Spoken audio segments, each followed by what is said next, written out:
In 2013, an independent Biodiversity and Livelihood Advisory Committee, or Iblac, was established. Its remit covers the upstream Kingfisher and Telenga projects in Uganda and the EACOP project across both Uganda and Tanzania.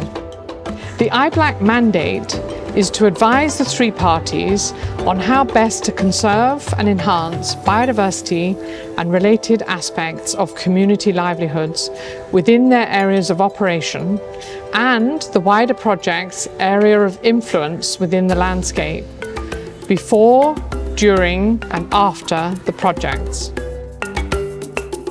So the Iblac is a very key stakeholder for us here in TotalEnergies EP Uganda. We have been working with this committee since 2013 and their support and advice has been very key in developing the Biodiversity Action Plan for the Telenga project. The Action Plan for the Telenga project really focuses on an ambitious long-term programme which is designed to provide positive outcomes for biodiversity and communities living within the Albertine region. And our involvement in Iblac has further helped CNOC to be more transparent, more accountable to the general public, because at the back of it all, the team gives us an independent point of view about the Kingfisher project. Now, the Iblac committee is composed of international experts in biodiversity, conservation and community livelihoods who come from a range of respected academic, national and international organisations. These experts participate in meetings with the parties and relevant external stakeholders.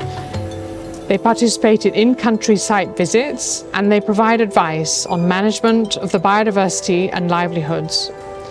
An annual report is published setting out the main events and findings. Each year, the Iblac undertakes an annual in-country field visit to assess the project's progress in the implementation of its recommendations and make further recommendations as appropriate. The primary objective is the harmonious integration of biodiversity and livelihood activities and initiatives that complement and support each other. Now in its 10th year of operation, some of the Iblac members, whilst on their annual visit, give some of their unique insights into Iblac's advisory role with the Kingfisher, Telenga and EACOP projects.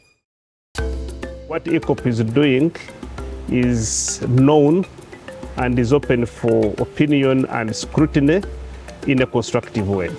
I first engaged in biodiversity offsets way back in 2007. I have participated in the development of guidelines for offset implementation in Uganda. Now I'm part of the team that is advising on how in practice it should be implemented.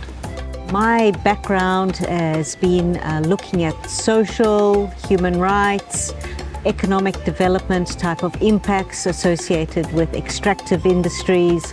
And my interest has been from the start the communities that host the projects that will be there for a long time after the projects have gone. So my big role is to advise the project on two things. One is to minimize the impact of the project to the environment, especially when it comes to forests. And the second is to help the project to offset the negative impact as a result of the project investment.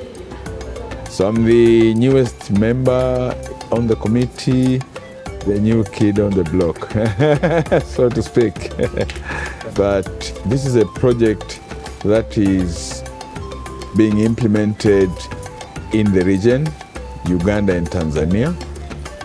And to have someone who brings with him the local knowledge, focus on issues that are important, sensitive to a certain extent politically. So we bring into the meeting such things that are not necessarily a cup of tea to someone not coming from here. We had the opportunity to see some of the livelihoods programs being implemented on the ground. And when we were here a year ago, things were at really early stage.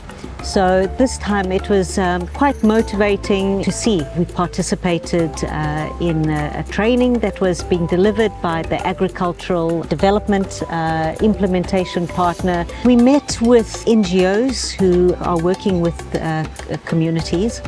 So it was really good to meet people who've been doing this for a long time and who know those communities.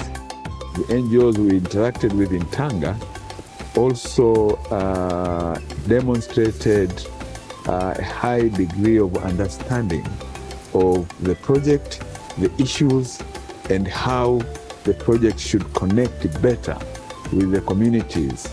And by so doing, hopefully avoid conflicts and bring everyone on board. It's good to see how dedicated some of the staff are working on making plans that do not just achieve that little gain that is required because of the impact they have, but also try to really fit that into a landscape approach, working with all the other stakeholders to make it a sustainable success. That efforts are being made to avoid the impacts. We have seen the rerouting of the pipeline for avoidance of sensitive, environmental sensitive, socially sensitive areas is to minimize where possible. We've seen the technologies description of how the construction and operation of the pipeline will be done. But more importantly is to address the residual impacts. One of the benefits that Iblac has contributed is this encouraging this integration between biodiversity and livelihoods. With biodiversity programs, a lot of them are basically about persuading people to change what they do. I think what we've done is encourage departments to work together. I think this integration has been a big value. How can this project actually, leave a positive legacy? Great attention has been given to the specific needs to deal with wetlands in trying to minimize impact. And the mitigation hierarchy has quite well been applied, looking to avoid in the routing impact as much as possible, and where it could not be avoided, because obviously it needs to traverse some wetlands, do it in a way that it's either done in the season where the impact is least, or use techniques that minimize the impact on the wetland. The project has developed the Biodiversity Action Plan, and this has really documented the critical areas and how the project can mitigate. So the project actually is cautious on the environmental issues to try to reduce. So that is a big achievement for me, I see it. The project has made progress. It's sure about where it's going. It knows the issues on the ground. It's moving ahead with strategies to mitigate extremes of the negative impacts. And it's also preparing to respond to emerging issues as they relate to the economies, as they relate to people's expectations, as they relate to also the residual impacting. And I could see that the project is well positioned now to respond to those issues.